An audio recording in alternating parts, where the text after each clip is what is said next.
In the depths of his anguish, En las profundidades de su aflicción en la cárcel de Liberty, el profeta José Smith exclamó: «Oh Dios, ¿en dónde estás?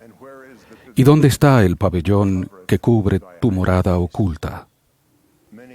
Muchos, en momentos de aflicción personal, sentimos que Dios está lejos de nosotros.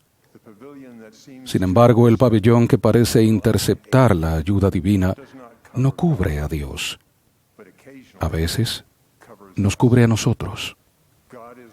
Dios nunca está oculto, pero a veces nosotros sí lo estamos, cubiertos por un pabellón de motivos que nos alejan de Dios y lo hacen parecer distante e inaccesible. Nuestros propios deseos, más bien que el sentimiento que indique «hágase tu voluntad», crean el sentimiento de que un pabellón bloquea a Dios. Dios no es incapaz de vernos o comunicarse con nosotros, pero quizás nosotros no estemos dispuestos a escuchar ni a someternos a su voluntad y tiempo. Nuestros sentimientos de separación de Dios disminuirán a medida que nos volvamos más como niños ante Él.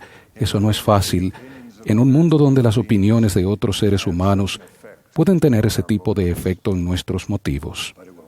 Sin embargo, nos ayudará a reconocer la verdad. Dios está cerca y pendiente de nosotros. Y nunca se esconde de sus hijos.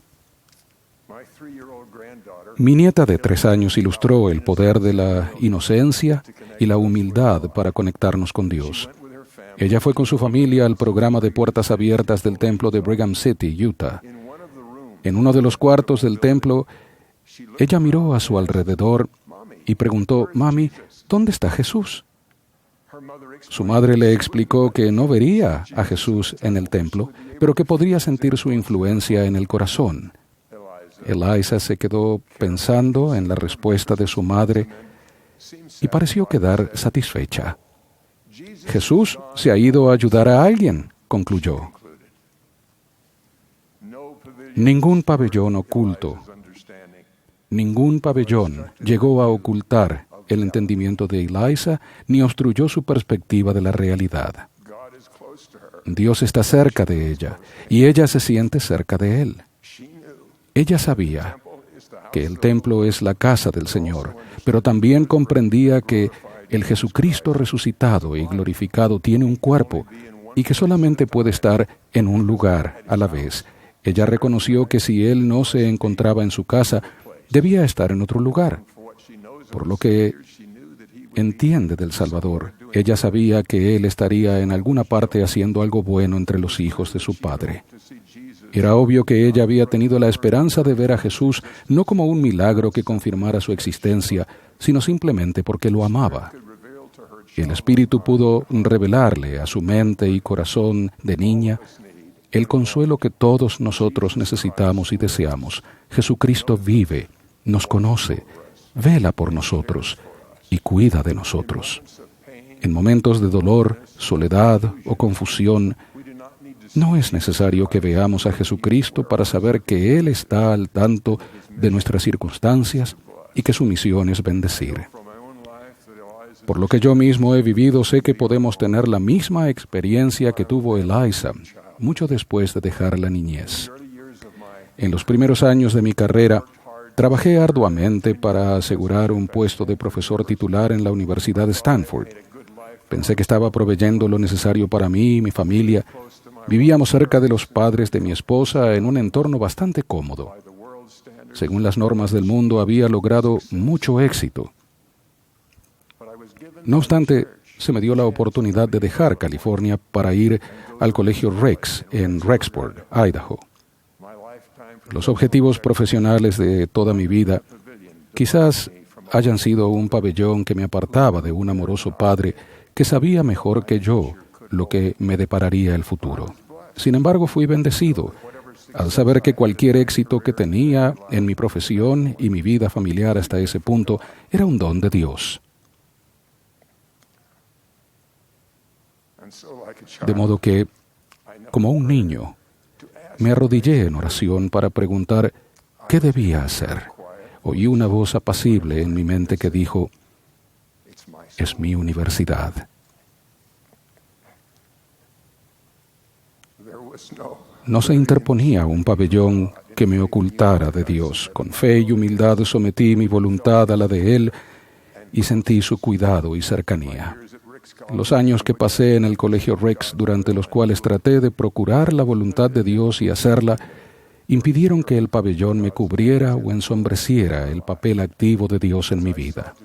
Al procurar llevar a cabo su obra, me sentí cerca de Él y sentí la seguridad de que Él sabía en cuanto a mis asuntos y se interesaba profundamente en mi felicidad. Pero así como había ocurrido en Stanford, se empezaron a presentar los motivos mundanos.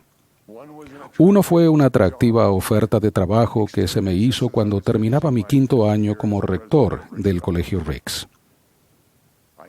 La consideré y oré al respecto. E incluso la analicé con la primera presidencia. Ellos respondieron con calidez y un poco de buen humor, pero sin ofrecer una clara dirección. El presidente Spencer W. Kimball me oyó describir la oferta que había recibido de una renombrada corporación y dijo, bueno, Al, suena como una excelente oportunidad. Y si algún día te necesitamos, sabemos dónde encontrarte.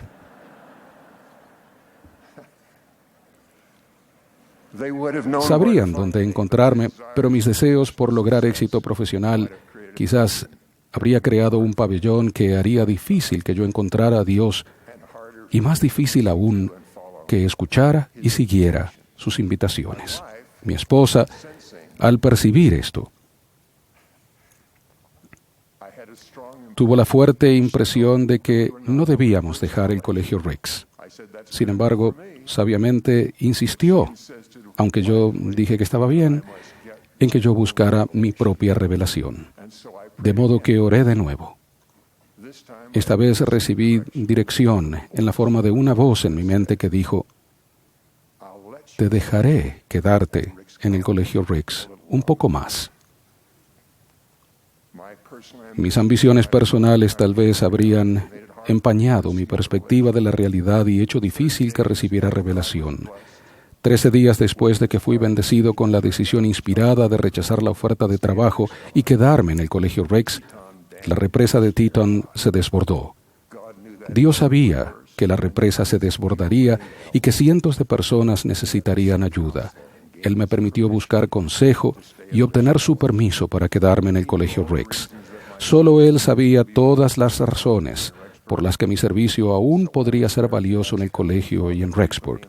Con frecuencia acudí a mi Padre Celestial en oración para saber lo que querría que hiciera por aquellas personas cuyos hogares y negocios habían resultado dañados y destruidos. Trabajé por horas junto a otras personas quitando barro y agua de las casas. El deseo que tenía de conocer y hacer la voluntad de Dios me dio la oportunidad de expandir mi espíritu. Ese incidente ilustra otra manera de crear una barrera para saber la voluntad de Dios o sentir su amor por nosotros. No podemos insistir en nuestro propio tiempo cuando el Señor tiene el suyo. Pensaba que había dedicado suficiente tiempo en mi servicio en Rexburg y estaba afanado en buscar otros horizontes. Hay veces que nuestra insistencia en actuar de acuerdo con nuestra percepción de tiempo puede oscurecer su voluntad respecto a nosotros. En la cárcel de Liberty, el profeta José le pidió al Señor que castigara a aquellos que perseguían a los miembros de la iglesia en Missouri. Oró para que hubiera un castigo seguro y repentino. Sin embargo, el Señor respondió de que aquí, a pocos años, Él se encargaría de los enemigos de la iglesia. En el versículo 24 de la sección 121, Él dice, «He aquí, mis ojos ven y conocen todas sus obras, y tengo reservado en su sazón un juicio repentino para todos ellos, porque para cada hombre hay una hora señalada, de acuerdo con sus obras». Retiramos el pabellón cuando sentimos y oramos, «Hágase tu voluntad» y «a tu tiempo». Su tiempo debe ser suficiente para nosotros, ya que sabemos que Él solo quiere lo que es mejor. Una de mis nueras pasó muchos años con el sentimiento de que Dios le había puesto un pabellón encima. Era una madre joven de 3 niños que anhelaba tener más hijos. Después de 2 abortos espontáneos, sus oraciones de súplica se hicieron más angustiosas. Con el paso de los años estériles, se sintió tentada a la ira. Cuando el más pequeño se iba a la escuela, el vacío de la casa parecía burlarse de su deseo de ser madre. Al igual que los embarazos no planeados y a veces no deseados de sus conocidas. Se sentía tan dedicada y consagrada como María, quien declaró: «He aquí la sierva del Señor». Pero aunque hablaba esas palabras en su corazón, no oía ninguna respuesta. Con la esperanza de darle ánimo, su esposo la invitó a que fuera con él a un viaje de negocios a California. Mientras él asistía a reuniones, ella caminaba a lo largo de la playa hermosa y vacía. Con el corazón a punto de estallarle, oró en voz alta. Por primera vez no pidió otra criatura, sino un mandato divino. «Padre Celestial», dijo llorando, «te daré todo mi tiempo. Por favor, muéstrame cómo ocuparlo». Expresó su voluntad para llevar a su familia a donde quiera que se le pidiera ir. Esa oración produjo un sentimiento inesperado de paz, el cual no satisfizo la sed que tenía en su mente de tener certeza, pero por primera vez en años le tranquilizó el corazón. La oración retiró el pabellón y abrió las ventanas de los cielos. En menos de 2 semanas se enteró de que estaba embarazada. El nuevo bebé tenía solo 1 año de edad cuando mi hijo y mi nuera, a ellos les llegó un llamamiento misional. Habiendo prometido hacer cualquier cosa e ir a donde fuera, ella puso a un lado sus temores y fue con sus hijos a una tierra lejana. En el campo misional tuvo otro hijo, en el día de traslados de misioneros. El someterse plenamente a la voluntad del cielo, tal como lo hizo esta joven madre, es esencial para retirar los pabellones espirituales con los que a veces nos cubrimos la cabeza. Sin embargo, eso no garantiza respuestas inmediatas a nuestras oraciones. Parece que el corazón de Abraham estuvo acertado mucho antes de que Sara concibiera a Isaac y antes de que recibieran su tierra prometida. Los cielos tenían otros propósitos que debían cumplir antes, los cuales incluían edificar no solo la fe de Abraham y de Sara, sino también enseñarles verdades eternas que dieron a conocer a otras personas en el largo recorrido a la tierra preparada para ellos. Muchas veces las demoras del Señor parecen largas. Pueden llegar a durar toda una vida. Pero siempre tienen la intención de bendecir. Nunca tienen que ser tiempos de soledad, de tristeza o de impaciencia.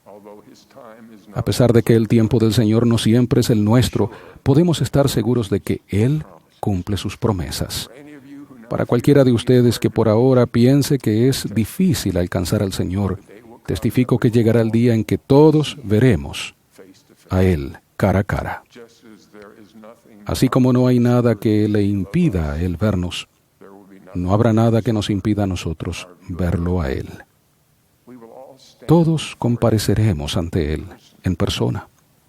Así como mi nieta, deseamos ver a Jesucristo ahora mismo, pero nuestro reencuentro seguro con Él el día del juicio será más deleitable si hacemos primero las cosas que lo hacen tan familiar para nosotros como nosotros lo somos para Él.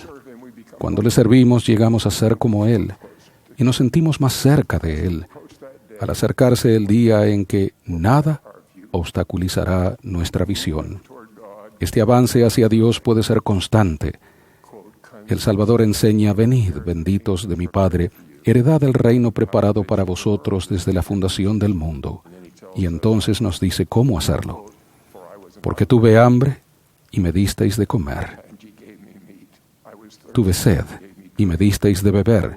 Fui forastero y me recogisteis. Estuve desnudo y me cubristeis. Enfermo y me visitasteis. Estuve en la cárcel y vinisteis a mí». Entonces los justos le responderán diciendo, Señor, ¿cuándo te vimos hambriento y te sustentamos? ¿O sediento y te dimos de beber? ¿Y cuándo te vimos forastero y te recogimos?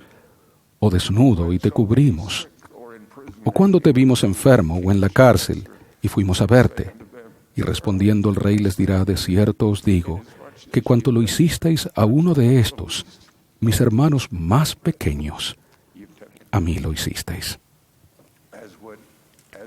El hacer lo que el Señor querría que hiciéramos por los hijos de su Padre, Él lo considera una bondad hacia Él y nos sentiremos más cerca de Él al sentir su amor y su aprobación. Con el tiempo llegaremos a ser como Él y esperaremos el día del juicio con feliz expectativa. El pabellón que parezca ocultarlos a ustedes de Dios, quizás sea el temor del hombre, más bien que el deseo de servir a los demás. La única motivación del Señor era ayudar a la gente. Muchos de ustedes, al igual que yo, han tenido temor de acercarse a alguien que han ofendido o que les haya hecho daño. Y sin embargo he visto una y otra vez que el Señor enternece los corazones, incluso el mío. De modo que los insto que, representando al Señor, vayan a alguien a pesar de cualquier temor que pudieran tener. Les prometo que si lo hacen sentirán el amor del Salvador, el amor que Él siente por esa persona, así como el amor que Él siente por ustedes, y no parecerá que vendrá de una gran distancia. Quizás para ustedes ese desafío radicará en una familia o en una comunidad o a través de una nación. Pero si van en el nombre del Señor a servir a los demás, Él lo verá y lo premiará. Si lo hacen con suficiente frecuencia y por suficiente tiempo, sentirán un cambio en su propia naturaleza. No solo se sentirán más cerca de Él, sino que sentirán que más y más están llegando a ser como Él. Entonces, cuando lo veamos, porque todos lo veremos, será para nosotros como lo fuera para Moroni cuando dijo, y ahora me despido de todos. Pronto iré a descansar en el paraíso de Dios, hasta que mi espíritu y mi cuerpo de nuevo se reúnan y sea llevado triunfante por el aire para encontrarnos ante el agradable tribunal del gran Jehová, el juez eterno de vivos y muertos. Amén. Si servimos con fe, humildad y un gran deseo de hacer la voluntad de Dios, testifico que el día del juicio del gran Jehová será placentero.